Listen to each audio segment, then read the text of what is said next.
আসসালামু আলাইকুম রহমতুল্লাহ। সুফিও ভালোবাসার ভাই ও বোনেরা, হজরত আবু হুরায়রা রাদিয়াল্লাহু তাআলা আনহু হতে বর্ণিত রাসূলুল্লাহ সাল্লাল্লাহু আলাইহি ওয়াসাল্লাম বলেছেন, মুমিন নরনারীর উপর সময় সময় বিপদ ও পরীক্ষায় এসে থাকে।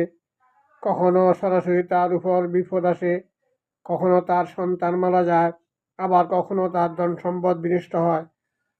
আর এ সকল মুসিবতে ধৈর্য ধারণ করার ফলে তার কালব কালবুন তার কলব পরিষ্কার হতে থাকে এবং পাপ পঙ্কিলতা হতে মুক্ত হতে থাকে। অবশেষে সে নিষ্পাপ আমলনামা নিয়ে আল্লাহর সাথে মিলিত হয়। সুবহানাল্লাহ, সুবহানাল্লাহ। এই হাদিসের মধ্যে আল্লাহ রাব্বুল আলামিন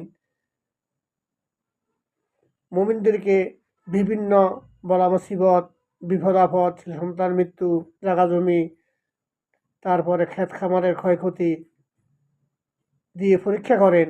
যদি মুমিন বান্দা ধৈর্য ধারণ করে এবং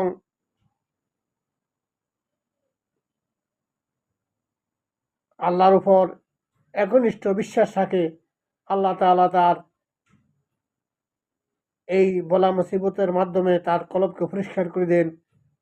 অবশেষে সেই মহান রব্বুল আলামিন নিকট নিষ্পাপ আমলনামা নিয়ে আল্লাহর সাথে সে মিলিত হয়, সাক্ষাৎ করেন। আল্লাহ আমাদেরকে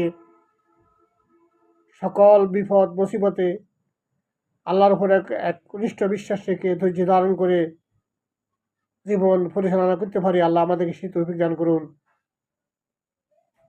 আর আল্লাহর সাথে আমরা বিশুদ্ধ আমলনামা নিয়ে সাক্ষাৎ করতে পারি। আল্লাহ আমাদের সেই তৌফিক দান করুন। ওয়া মা তৌফিক ইল্লা বিল্লাহ। আসসালামু আলাইকুম রহমতুল্লাহ।